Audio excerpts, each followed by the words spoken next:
Hey Flor, What's up? I really like being a UHCL student. Me too. Go Hogs. Yeah. So, how do you feel about the Chem final? I feel like I could study a little bit more. You know, I was thinking, what if there was a more interactive way to study? What are you thinking? How about if we play a mock interview of a residence coordinator? What do you think that would look like?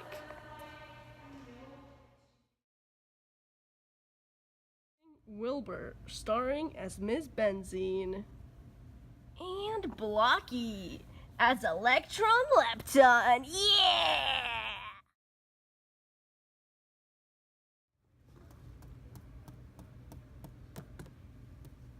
Hello, Hello!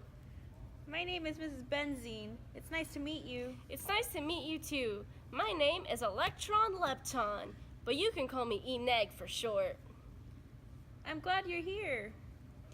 You can't actually be certain that I am here, but I'm definitely somewhere in this general area. Okay, so which position are you applying for? Residence coordinator. Wonderful. And so, can you tell me a little bit about yourself? Of course! I'm the youngest and smallest of my siblings, Proton and Neutron. Proton's really bubbly and really positive. Neutron's kind of indifferent. We were all born in the Big Bang Theory. I love Sheldon Cooper. Okay. I spent most of my youth unnoticed until 1897 when J.J. Thompson adopted me. I enjoy jumping around. I'm kind of a parkour expert.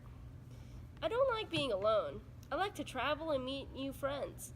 I've met many friends like this. In fact, every time I go to visit, they all fight over me. That's really cool. So, what would you say your strengths are? Well, I'm very versatile. For example, I can be a wave and a particle.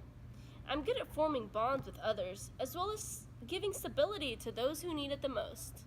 Interesting. And what would you say your weaknesses are? Well, everyone says I'm negative, but sometimes being too positive can be a bad thing. I'm also very small. I literally have a radius of 0. But, you know what they say, good things come in small packages. I know. So, what would you do in this situation? Well, Ms. Benzine, if I was residence coordinator, this is what I would do. As you can see, the oxygen has a negative charge. That means it has too many electrons. What I would do is I would take any pair, for example, this one right here, and I would move it over to this carbon, as so. This would create a double bond between oxygen and carbon.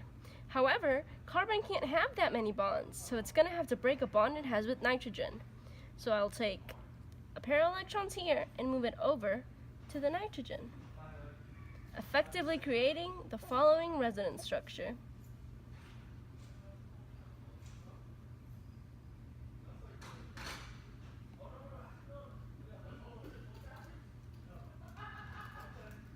As you can see, the negative charge moved from the oxygen all the way to the nitrogen, and it would do so over and over again to create stability, and that is how I would do a resonance structure. Thank you so much for that explanation. Now, what would you do in this resonance structure? Well, Ms. Benzine, unlike the previous one, this one has a positive charge. That means it wants electrons. So what I would do, if I were, residence coordinator, is I would take electrons and give it to them. Where would I get them, you say? From this double bond right here. I would move these over to this carbon, and then that would satisfy its hunger, effectively creating the following resonance structure.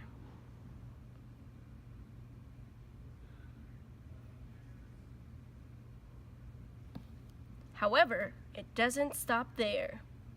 We can continue resonance by taking electrons from this double bond and satisfying the hunger there, effectively creating this resonance structure.